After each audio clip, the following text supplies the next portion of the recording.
प्रिय बच्चों, आप सबको मेरा प्यार भरा प्रणाम। बच्चों, हमने शब्द निर्माण के अंतर्गत पिछली बार पढ़ा था उपसर्ग। जैसा कि मैंने बताया था, हमेशा हमारी यही कोशिश रहती है कि हम कम से कम समय में अधिक से अधिक विचारों की अभिव्यक्ति करें। इसके लिए हमें नए नए शब्दों की ज़रूरत पड़ती है और कहा भी गया है, आवश्यकता आविष्कार की जननी है। इसलिए नए नए शब्दों का निर्माण करने के लिए हम कभी कभी शब्दों के आगे शब्दांश लगा देते हैं, कभी पीछे शब्दांश लगा देते हैं, कभी हम वर्णों में परिवर्तन करके एक नया शब्द बना लेते हैं और कभी दो शब्दों को मिलाकर एक नए शब्द की रचना की जाती है और यही प्रक्रिया कहलाती है शब्द निर्माण। शब्द निर्माण 4 प्रकार से किया जाता है: उपसर्ग लगाकर, प्रत्यय लगाकर, संधि से और समास द्वारा। आज हम पढ़ेंगे शब्द निर्माण में प्रत्यय। प्रत्यय 2 शब्दों से बना है, प्रति जमा आय। प्रति का अर्थ है साथ में, पर बाद में, जबकि आय का अर्थ है चलने वाला। अर्थात प्रत्यय का अर्थ हुआ शब्दों के साथ पर बाद में चलने वाला या बाद में लगने वाला। अतः इसका प्रयोग शब्द के अंत में किया जाता है। प्रत्यय किसी भी सार्थक मूल शब्द के पश्चात जोड़े जाने वाले वे अविकारी शब्दांश हैं जो शब्द के अंत में जुड़कर उसके अर्थ में या भाव में परिवर्तन ला देते हैं। उपसर्गों की तरह ही प्रत्ययों का प्रयोग भी नए शब्दों की रचना के लिए किया जाता है। नए शब्दों की रचना करने के क्रम में कुछ शब्दांशों का शब्दों के पीछे या उनके अंत में जोड़ दिया जाता है। इससे मूल शब्द के अर्थ में बदलाव या विशेषता आ जाती है और यही शब्दांश कहलाते हैं प्रत्यय। इस प्रकार हम कह सकते हैं, प्रत्यय वे शब्दांश हैं जो किसी शब्द के अंत में जुड़कर उसके अर्थ में विशेषता ला देते हैं या पूरी तरह बदलाव ला देते हैं। जैसे पुजारी में पूजा मूल शब्द है और आरी प्रत्यय जोड़ने से बना पुजारी। सुनार, सोना मूल शब्द है, आर प्रत्यय जोड़ने से हमें मिला नया शब्द सुनार। इसी प्रकार मानवता, पुष्पित और कलमदान, ये सब हमें प्रत्यय जोड़ने से प्राप्त हुए हैं। प्रत्यय के 2 भेद किए गए हैं, कृत प्रत्यय और तदित प्रत्यय।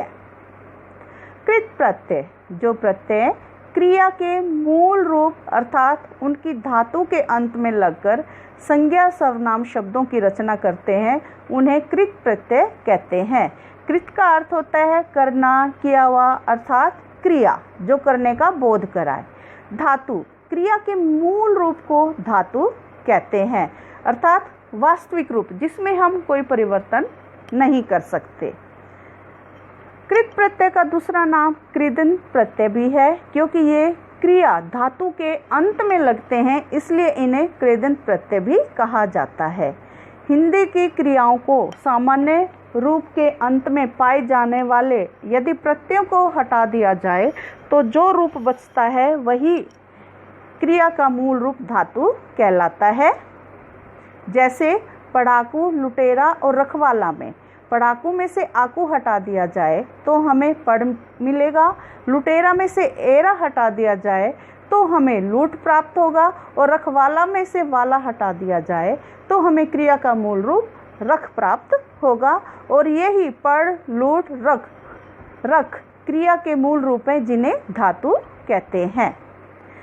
कृत प्रत्यय के प्रयोग से निम्नलिखित 5 प्रकार के शब्द बनते हैं: कर्तृवाचक, कर्मवाचक, करणवाचक, भाववाचक, विशेषणवाचक। कर्तृवाचक कृत प्रत्यय, कर्तृ अर्थात क्रिया को करने वाला, क्रिया के कर्ता का बोध कराने वाले प्रत्यय कर्तृवाचक कृत प्रत्यय कहलाते हैं। जैसे बिक जमा आऊ, बिकाऊ, बड़ जमा इया, बढ़िया, भग जमा ओड़ा, भगोड़ा। इसके बाद आता है कर्मवाचक कृत प्रत्यय, क्रिया के कर्म का बोध कराने वाले प्रत्यय कर्मवाचक कृत प्रत्यय कहलाते हैं। ये प्रत्यय हैं औना, नी, ना आदि। जैसे ओढ़ प्लस ना, ओढ़ना, ओढ़ प्लस नी, ओढ़नी आदि। करणवाचक कृत प्रत्यय क्रिया के साधन का कराने वाले, क्रिया के साधन का ज्ञान कराने वाले, अर्थात क्रिया किसके द्वारा की गई है, कर्ता के द्वारा, और कर्ता किसकी सहायता से क्रिया को करता है, वो करण होता है। तो क्रिया के साधन का ज्ञान कराने वाले करणवाचक कृत प्रत्यय कहलाते हैं। ये प्रत्यय हैं आ, आनी, ना, ओटी, ई आदि। जैसे ढक जमा ना, ढकना, झाड़ जमा ऊ, झाड़ू, कस जमा ओटी, कसोटी, झूल जमा आ, झूला, मथ जमा आनी, मथानी। इसके बाद हमारा आता है भाववाचक कृत प्रत्यय। भाववाचक संज्ञाएं बनाने वाले प्रत्यय भाववाचक कृत प्रत्यय कहलाते हैं। ये प्रत्यय हैं आ, आई, आन, आप, आवट, आस, ई, औती आदि। जैसे लिख जमा आवट, लिखावट, पी जमा आस, प्यास, बोल जमा ई, बोली, कट जमा औती, कटौती। इसके बाद हमारा है क्रियावाचक कृत प्रत्यय। क्रियावाचक कृत प्रत्यय वे हैं जिनसे भूतकाल या वर्तमान काल को बताने वाले विशेषण अथवा अव्यय बनते हैं। ये प्रत्यय हैं आ, ता, या आदि। एक बार फिर मैं आपसे बता देती हूँ, आपको क्लियर कर देती हूँ। अव्यय वे अविकारी शब्द होते हैं जिन पर लिंग, वचन, काल, क्रिया का कोई प्रभाव नहीं पड़ता।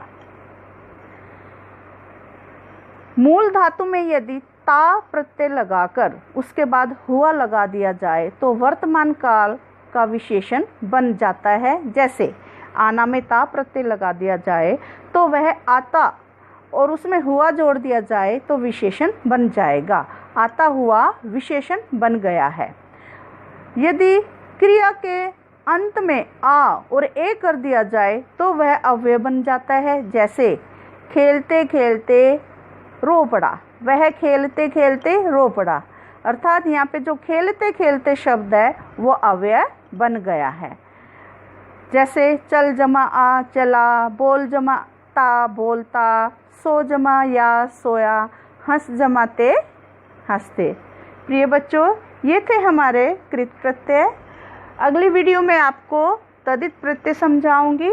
इसके साथ मैं आपको कुछ कार्य दे रही हूँ, वो आप अपनी उत्तर पुस्तिका में करेंगे।